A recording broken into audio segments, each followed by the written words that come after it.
자, 그 다음에 4번 문제로 넘어갑니다. 자, 미디안 상인들은 미디안 상인들이 오늘 나오죠? 미디안 상인들이 나오는데 영적으로 어떤 자를 상징하는지 계시록 17장, 특히 18장에 자세히 나오죠? 어떻게 한번 보셨어요? 자, 미디안 상인들은 누구를 상징할까요?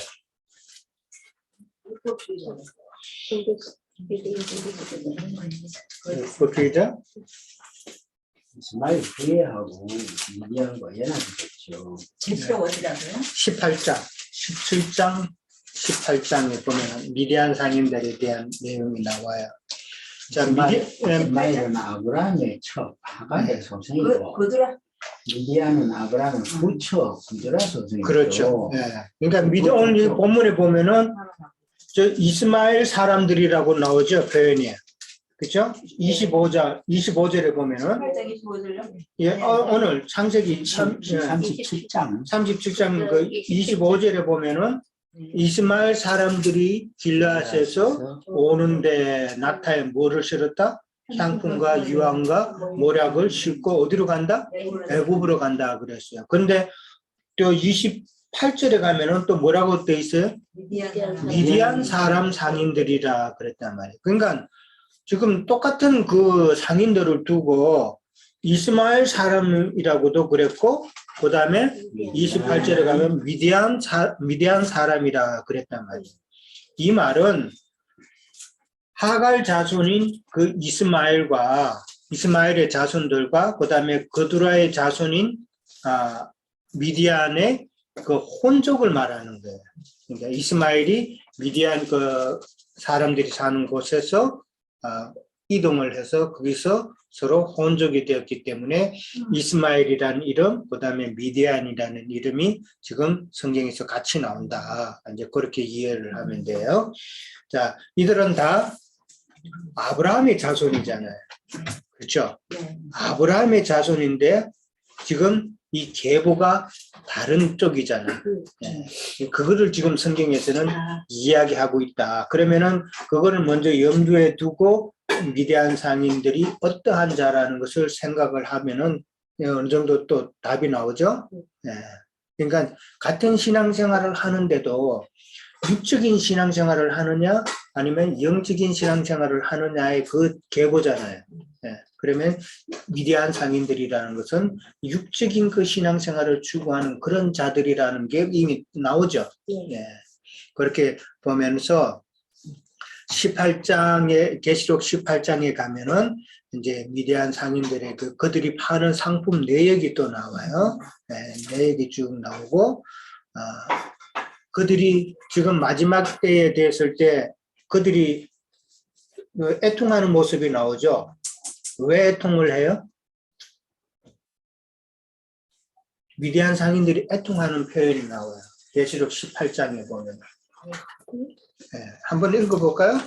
자, 봅니다. 계시록 17장, 18장. 네.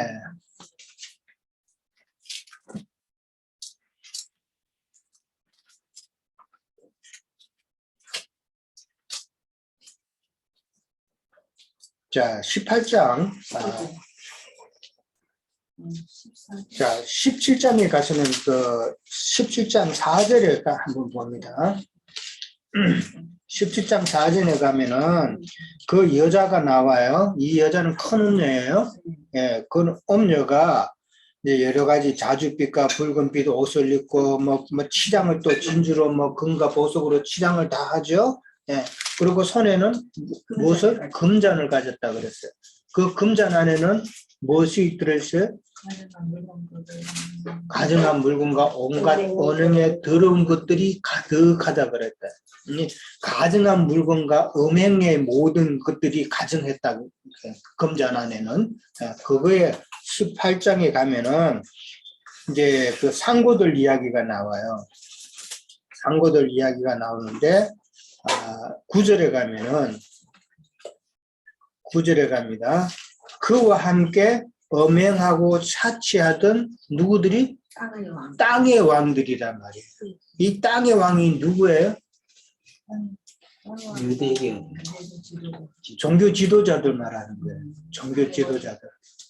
그러니까 종교 지도자들이고 오늘날에는 말씀을 전한다고 하는 소교역자들이란 말이에요. 이들이 같이 큰 음녀하고 같이 음행하고 같이 사치했단 말이에요. 근데 이 땅의 왕들이 이제 큰 성 바벨론이 불타고 없어지죠. 무너진단 말이에요. 큰 성 바벨론이 패망하는 거예요. 큰 성 바벨론이라고 그러는데 큰 성 바벨론이라는 의미가 뭐예요? 우리가 큰 성 바벨론 그러는데 큰 성 무너졌다 큰 성 바벨론 이렇게 나오죠. 뭐가 무너져요?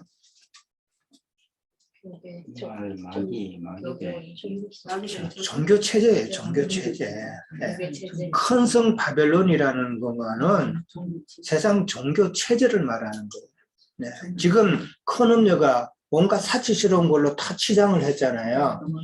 네, 로마교 천주교가 온갖 사치스러운 걸로 다 그냥 치장을 하죠. 네. 건물 안에도 그렇고 사람들이 가지는 물건도 그렇고 옷도 그렇고 다 치장이잖아요. 큰 음녀가 있고 또 작은 음녀가 있다 그렇죠.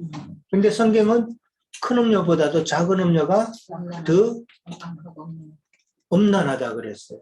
더 악하다 그랬어요. 그러니까 작은 음녀는 개신교잖아요. 개신교가 지금 큰 음녀가 천주교보다도 더 지금 세상적으로 요거도 먹고 있죠. 네. 더 지금 악랄하잖아요. 그저 그냥 돈 모으려고 그러고 온갖 뭐 진짜 비리는 다 저지르고 있단 말이에요. 그리고 요즘 뭐 백신 맞아야 되는데 얘네들은 막 뭐라고 또 교인들을 꼬드겨 가지고는 또 백신도 안 맞게 만들어.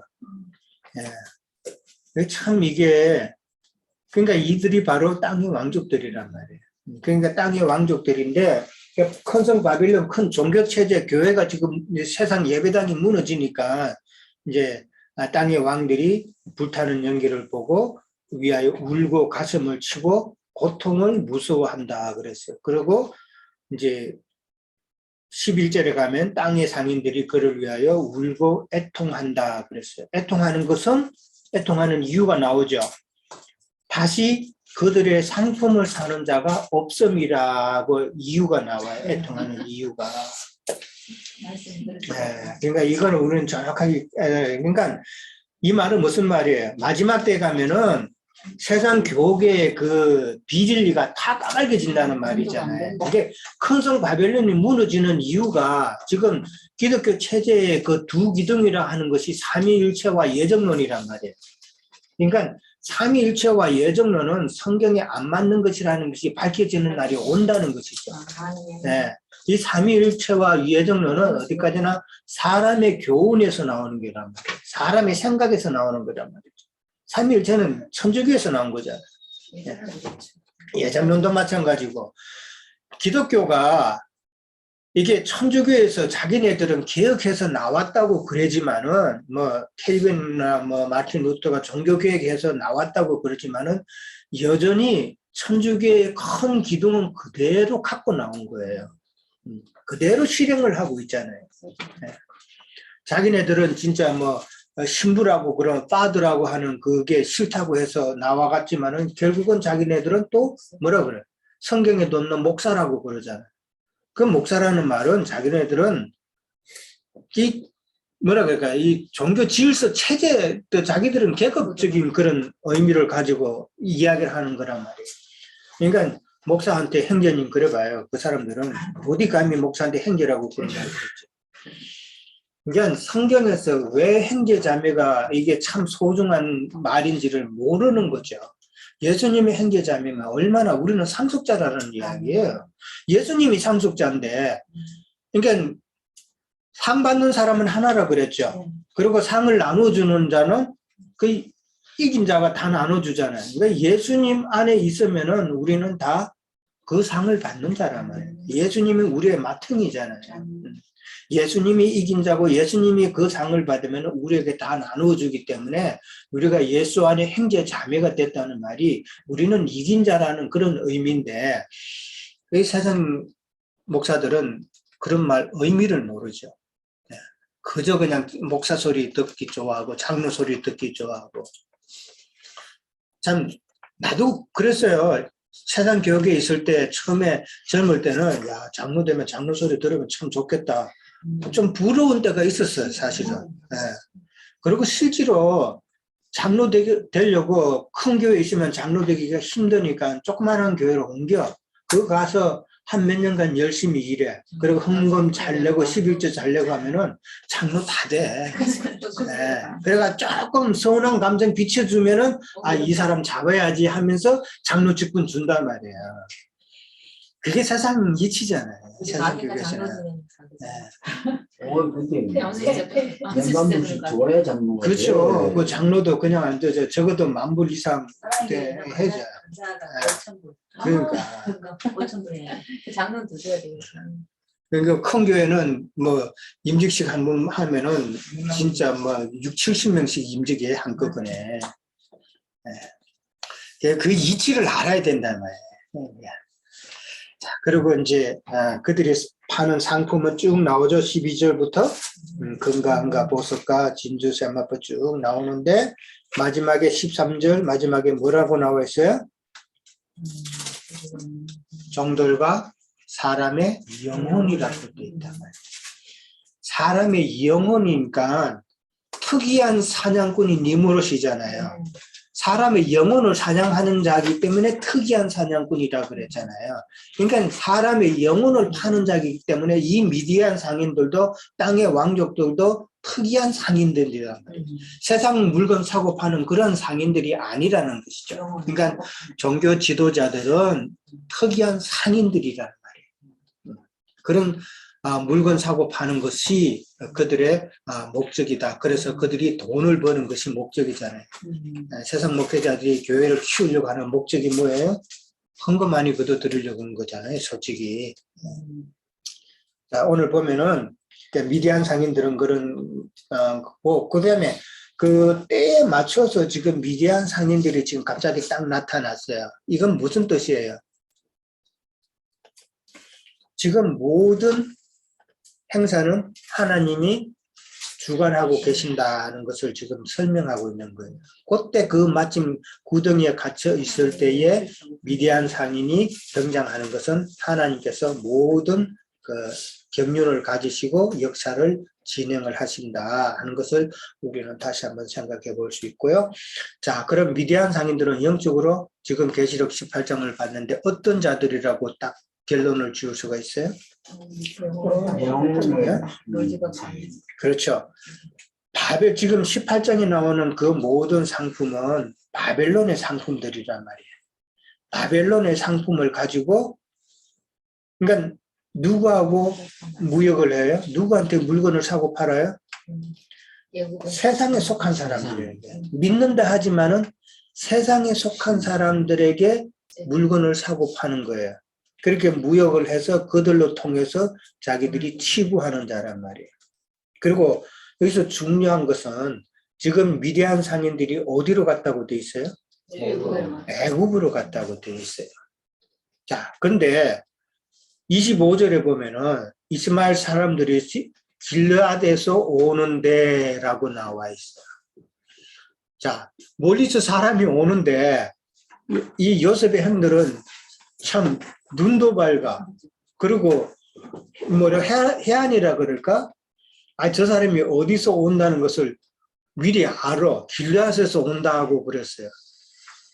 이 말이 왜 표현이 돼 있을까? 서로 연합이 돼 있으니까. 연합이 돼 있다. 그러니까 길르앗에서 와가지고 애굽으로 간다라고 그렇게 나왔어요. 이 말에서 우리가 또 한번 깊게 생각해 봐야 돼요. 자, 길르앗이라는 것은 우리가 지난번에 한번 배웠어요. 그 언제 배웠냐면 야곱이 바단 아람에서 이제 도망해서 나오죠. 나와서 제일 처음 도달한 곳이 어디예요? 길르앗산이란 말이에요. 길르앗산. 네. 길르앗산은 보통 은혜의 동산이라고 그래요. 네. 은혜의 동산.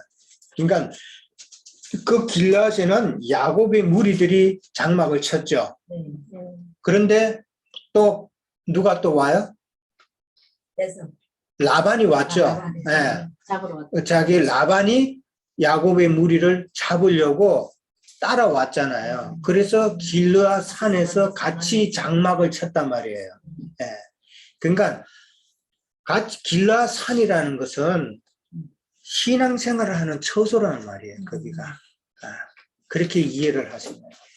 그러니까 신앙생활을 한다고 하지만은 그 무리 가운데서 세상 것에 관심이 있어서 세상 것을 사모하는 자들의 그 영혼을 사는 거예요. 네. 그러니까 빼앗기는 것이죠.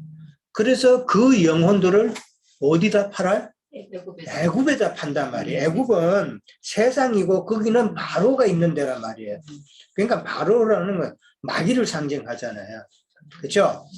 그러니까 미디안 상인들, 즉 오늘날 세상 교계의 지도자들은 사람의 영혼을 자기네들 그 예배당에 끌어모아 가지고 세상 축복으로 세상 그런 모든 물품으로 그들의 영혼을 사잖아요. 네.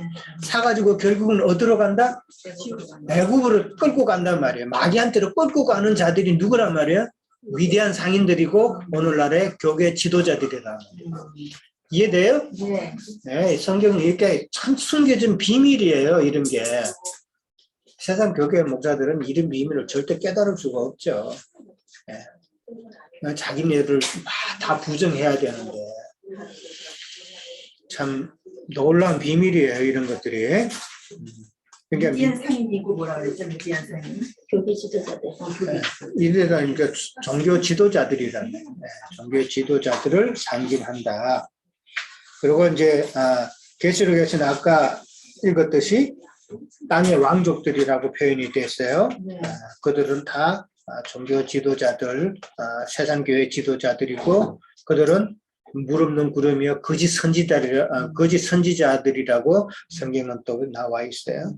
예. 그렇게 우리는 이해를 해야 돼요. 그러니까 바벨론 상품은 아까도 말했지만 큰 음료가 갖고 있는 그 금잔 속에 있는 모든 가증한 것들이란 말이에요. 예. 하나님 보시기에는 그 가증한 것이 다 하나님의 말씀을 떠난 신학이나 각종 도덕이나 뭐 기복 신앙이나 이런 모든 것들이 하나님 보시기에는 가증한 것들이란 말이죠. 예. 그렇게 이해를 하셔야 되고 그 다음에 요셉을 얼마에 팔았어요? 미디안 상인들에게? 옷 20에 팔았죠. 근데 이 옷 20이 애굽에 이제 가면은 이 미디안 상인들은 얼마에 팔아요? 30. 옷 30에 판단 말이에요. 남는 장사를 해야 되잖아요. 그죠? 20냥 주고 요셉을 이게 샀으면은 그 요셉을 데리고 가가지고는 애굽에 가서는 건 20에 못 팔잖아요. 종으로 팔 때 출애굽기나 이렇게 구약에 보면은 종의 몸값이 나와요. 종의 몸값은 얼마? 은 30이에요. 네, 은 30이란 말이에요. 그러니까 애굽에 가서 요셉은 은 30에 팔렸다는 것을 우리는 알 수가 있고 그 은 30은 가롯 유다. 가룟 유다가 예수님을 산 30이에요. 예수님의 그 피값이라는 거죠. 네. 이해되죠? 네, 그렇게 이해를 하시면 돼요. 자, 그 다음에 이제 5번 문제로 이제 넘어갑니다. 은은 구속이라고 그랬죠? 그렇죠. 은은 구속이죠. 네. 은은 그러니까 은 30이니까 하나님의 신성, 신성이고. 그러니까 우리가 신성이라는 것은 하나님의 그 신성, 거룩함이라고 표현하고 하나님의 영광이라고 표현하는데 그 하나님의 영광이라는 것은 우리가 깨닫는 레마의 말씀이라는 거예요. 네. 우리가 영적으로 깨닫는 이런 비밀한 말씀들이 하나님의 신성이고 검이란 말이에요. 네. 우리는 이거를 지금 캐가고 있잖아요. 네. 이거를 우리가 많이 캐고 우리 안에 쌓여짐으로 우리가 온전한 자가 되고 이기는 자가 되고 참 성숙한 자가 되는 거예요. 그러니까 말씀은 많은 사람들이 그래요. 하나님 성경을 대강 알면 되지 우리 마음이 중요하지 그러고 그런데 그게 아니라 그랬죠. 하나님은 무엇을 원하세요? 호세아서 6장 6절인가 그랬죠. 하나님은 제사를 원치 않고 우리가 하나님 자신을 알기를 원한다고 그랬잖아요. 하나님의 마음이 하나님 자신을 우리들이 알기를 원한다. 그 말은 하나님이 이 사람의 말대로 사람의 그 표현대로 기록한 이 말씀 속에서 하나님의 뜻을 알기를 원하는 것이 하나님의 바람이라는 것이죠. 그러니까 하나님의 바람은 그것인데 사람은 생각하기에 우리 마음이 중요하지, 우리의 그 하나님의 사랑하는 그 열정이 중요한 것이지. No, 그게 아니란 말이에요. 하나님이 원하시는 거는 하나님 마음을 어찌 알아? 그러니까 하나님 자신을 알기를 원하는 것이 하나님의 마음이다. 말씀 알아도 모르는데 그래서 자기네들이 사랑하면 얼마나 하나님을 사랑하는 그러니까 마음을 알면 얼마나 사람에게서 나오는 모든 것은 다 헛된 것이라고. 네. 그건 하나님을 잘못 이해하고 사람의 존재를 잘못 이해했기 때문에 그런 거예요. 사람에게서 나오는 것은 다 지푸라기란 말이에요. 에서 족속은 다 지푸라기라고 그랬죠. 네. 그들은 사람의 육적인 생각으로 신앙생활을 하는 자들이잖아요. 사람의 생각에서 나오는 신앙생활이잖아요. 그건 다 지푸라기란 말이에요. 그건 다 태워질 것들이란 말이에요. 그러니까 성경을 보면서 우리는 하나님의 비밀을 깨달아가는 것이 하나님의 신성을 우리가 깨달아가는 것이란 말이에요. 이거를 우리는 정확하게 알고 가야 흔들림이 없이 신앙생활에 나갈 수 있는 것이죠. 이거 없이 그냥 좀 새로운 말이네, 이렇게 지식적으로 이해해서 가면은 안 된단 말이에요. 우리가 이 말씀을 들을 때 지식적으로 처음에는 들려요. 지식적으로 들리면 그 지식은 나를 교만하게 만드는 거예요. 성경에도 그래요. 지식은 교만하게 만드는 거예요. 그러니까 우리는 그 지식의 단계를 벗어나서 하나님의 말씀을 내 가슴 속에 깨닫는 단계까지 들어가야 이게 나한테 생명의 말씀이 되어가지고 점점점 내게 생명의 양식이 된다는 거예요. 네. 지식으로 처음에는 들으면 우리가 그랬어요. 저도 그랬고 이 말씀이 지식적으로 들리면은 남한테 자꾸 이야기하고 싶어져. 그건 아직은 단계가 덜 된 거예요. 자꾸 이야기하다 보면은 나의 교만이 나올 수가 있는 거예요. 그 사람들이 듣기에는 나는 그게 아닌데 그 사람들이 듣기에는 저 사람 되게 교만하다라고 그렇게 느낀단 말이에요. 네. 그거는 내게 아직 생명이 안 됐기 때문에 그런 반응이 나올 수가 있다는 말이에요. 이해하셨죠? 네. 그러니까 우리가 말씀을 깨닫고 내게 생명이 되는 단계까지 좀 더 성숙되었을 때에 내가 좀 더 무장이 되었을 때에 하나님의 말씀이 내게 임하면은 그때 이제 전도하고 그때 여러 사람인데 확인을 해보고 그렇게 하는 거예요. 네. 자, 그 다음에 5번 문제 넘어갑니다. 로벤이 돌아와 구덩이에 요셉이 없는 것을 알고 취한 행동은 무엇이며 속셈은 무엇이었나요? 아까 3번 문제하고 약간 중복은 되는데, 자, 로벤이 돌아왔다 그랬어요. 자, 25절에 보면은 그들이 앉아 음식을 먹다가 눈을 들어 보니 미디안 상인들이 나왔어요. 보였어요. 그러니까 이때 지금 로벤은 다른 형제들과 같이 음식을 먹었다 안 먹었다? 안 먹겠지. 왜 같이 안 먹었을까요? 왕따 당했단 말이에요. 딴데 있어. 네.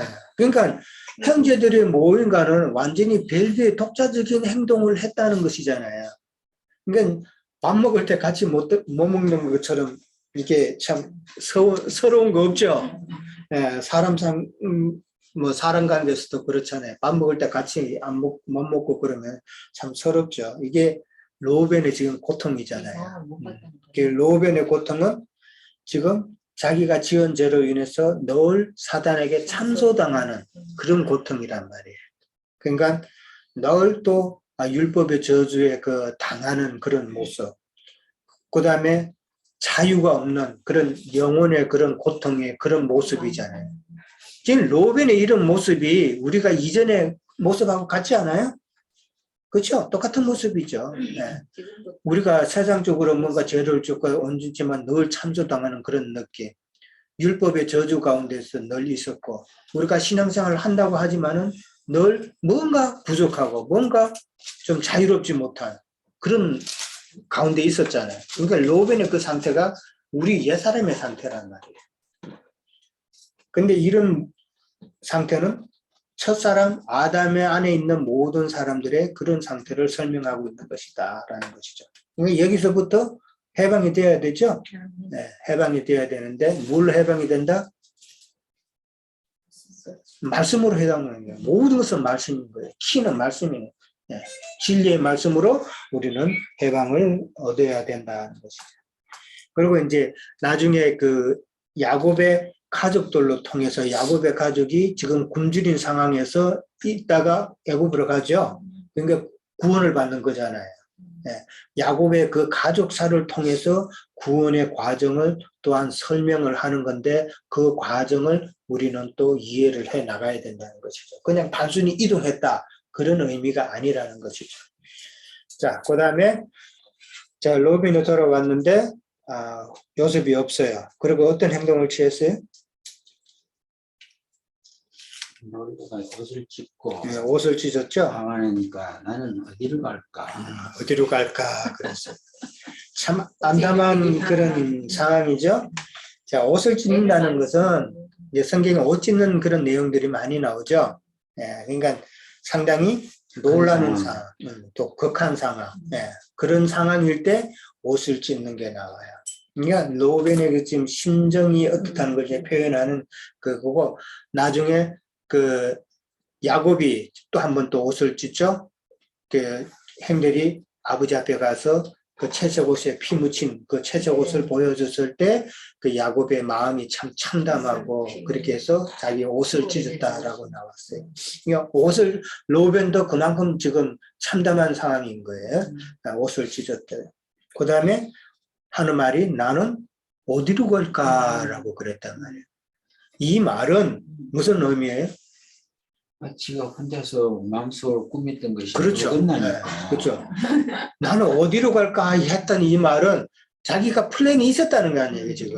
네, 그러니까 미리 구덩이에 있으면은 나중에 다른 형들이 없을 때 다른 곳으로 약 먹여야 되니까 이동을 해야 될 때 그때서 이제 자기가 이제 빼내서 이제 아버지한테로 돌려보내서 아버지한테서 자기의 그 환심을 사고 자기의 권위를 회복하려고 했던 그 로벤의 마음이란 말이에요. 근데 지금 그런 계획이 지금 다 수포로 들어간 거 아니에요. 그러니까 로벤의 그 속셈을 알 수 있는 것이고 자신의 그 권위를 회복하기 위해서 사실은 엄청 지금 노력하는 것이죠. 근데 이 노력을 나는 어떻게 보냐면 세상 교회에 있을 때 사람들이 자기가 신앙생활 열심히 노력하는 거하고 똑같다는 거예요. 네. 결국은 그 노력이 숲으로 달아가는 거잖아요. 네. 세상 교계에서 말씀에 깨닫지 못하고 자기 그 종교성으로 자기 열심으로 아무리 아버지 하나님 앞에 환심을 살려고 노력해봤자 이게 헛것이란 말이에요. 그거를 나는 보는 거예요. 그러니까 이 노력을 했는데 결국은 러브는 그런 노력을 했지만은 자신의 희생이 없는 노력이란 말이에요. 이 말은 무슨 말이냐 하면은 나중에 그 베냐민을 이제 다시 애굽으로 데리고 가야 되는 상황이 생기죠. 애굽으로 이제 온 식구들이 피난 가기 전에 이제 베냐민을 이제 요셉이 데리고 오라 그렇게 했을 때에 베냐민까지 데리고 가면 아버지가 반대할 거 뻔히 알잖아요. 예, 그랬을 때 로벤은 뭐라고 그랬어요? 자기가 못 데리고 오면 자기 아들을. 그렇죠. 자기 아들을 담보로 내세웠어요. 그렇지만은 유다는 뭐라고 그랬어요? 자신의 생명을 내놓았단 말이에요. 그러니까 로벤은 끝까지 자기는 희생하지 않으려고 하는 자들이란 말이에요. 그러니까 오늘날 세상 교계 지도자들은 자기 손에 안 보려고 그러잖아요. 기득권을 놓지 않으려고 하는 그런 모습이란 말이에요. 그런데 유다는 자기의 생명을 내놓는 그런 모습을 보였단 말이에요. 그랬을 때에 야곱이 베냐민을 보냈잖아요. 그랬을 때에 뭐라 그랬어요? 지난번에 우리가 야곱의 그 성숙한 마지막 단계에 베냐민을 보내면서 아들을 잃으면 이르리라라고까지 고백을 하잖아요. 그게 이제 그 단계가 야곱의 성숙된 단계라고 그랬어요. 네. 그래서 이제 보면은 그 내용이 나오는데 그만큼 로벤과 유다의 차이는 많이 다르다. 네, 그런 것이죠. 자, 그 다음에 이제 6번 마지막 문제 갑니다. 요셉의 옷에 수염솔에 피를 적시고 아버지에게 보였다는 것은 무슨 뜻인가 그랬어요. 요셉의 채색 옷에 수염소에 피를 적셨다 그랬어요. 그리고 아버지에게 보였다고 그랬어요. 이게 무엇을 상징하는 말이에요, 지금? 하나님, 예수님, 하나님 사랑하시는 그렇죠. 아들, 예수님에 대한 그렇죠. 염소라는 것은 이게 양과 염소를 비교할 때 염소는 어떤 자를 표현을 해요? 육시에 속한 믿는다고 하지만은 여전히 육신에 속하고 연약한 자를 말할 때 염소라고 표현을 하는 거예요. 네. 그리고 순염소로 지금 이야기를 하는 거예요. 순염소로 그 번제를 드리고 할 때는 대속죄절 때 지금 우리가 여러 번 이야기했지만은 대속죄절 때 염소 2마리를 선별을 하죠. 한 마리는 번제로 드리죠. 번제로 드리는데 온전한 번제라 그랬어요. 온전한 번제로 드리는데 그거는 십자가에서 죽임 당하실 예수님을 상징하는 거예요. 그러니까 그 수염소가 모든 죄짐을 다 짊어지는 거죠. 그 다음에 또 한 마리는 어떤 염소? 아사셀의 염소가 있잖아요. 아사셀이라는 말은 떠난다는 그 의미가 있어요. 아사셀은 합성어예요. 떠난다는 의미와 염소라는 의미가 합쳐져서 아사셀이라고 그러는 거예요. 그러니까 떠나는 염소죠. 어디로 떠나요? 강야로. 그러니까 강야로 내보내잖아요.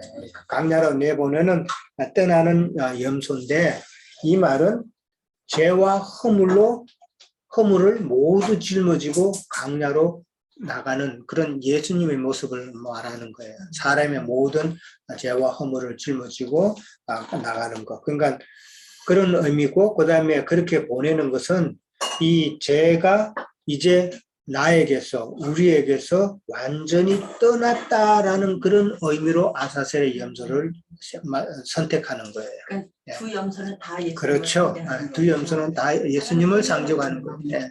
그렇게 보면 돼요. 그러니까 수염소의 피를, 그러니까 조금 전에 한 마리의 염소는 대속죄될 때 온전한 번제로 드린다고 그랬어요. 요즘 형제님 그 레위기 줌집회 할 때에 못 들었었으니까 설명드리는데 번제도 지금 온전한 번제가 있어요. 그리고 일반적인 번제가 있어요.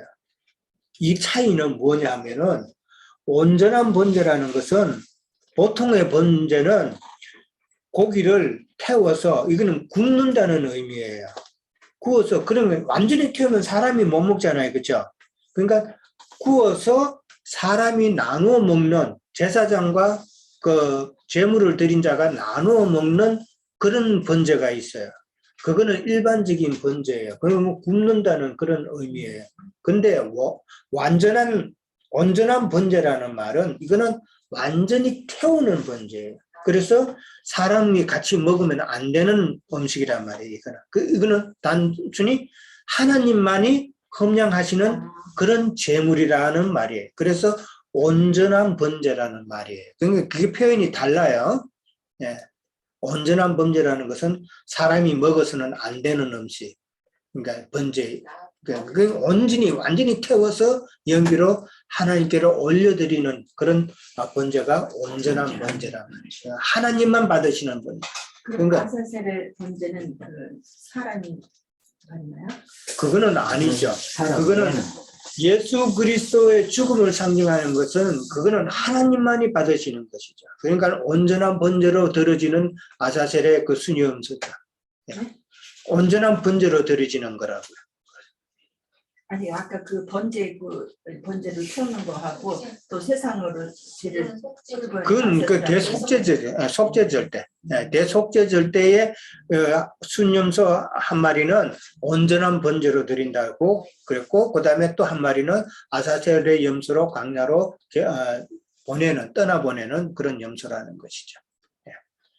자, 그렇게 이해를 하시면 되고, 자, 수염소의 피가 적셔진 그 채색 옷을 보고 이제 야곱의 그 반응이 나왔죠. 악한 짐승이 그를 잡아먹었도다 하고 이제 그렇게 나왔는데, 야곱의 반응이 뭐가 나와요?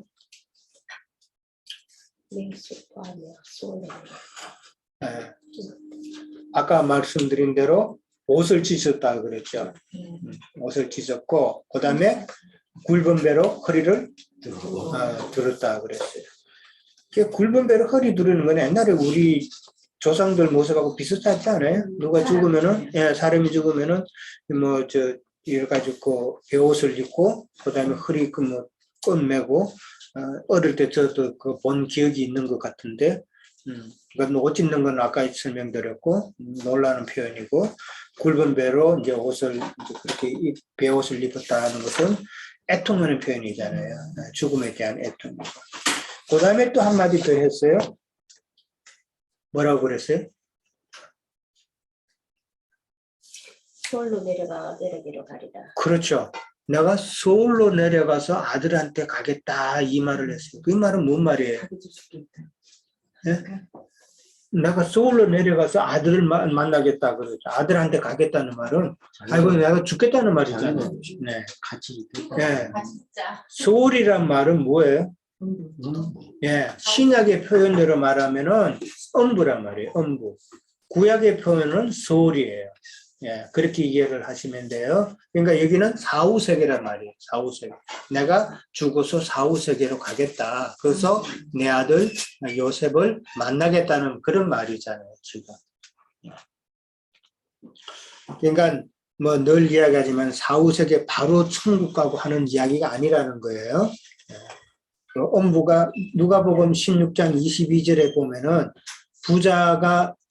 부자와 나사로 이야기가 나오죠. 거기서 부자가 눈을 뜨매 엄부에서 눈을 떴다 그랬단 말이에요.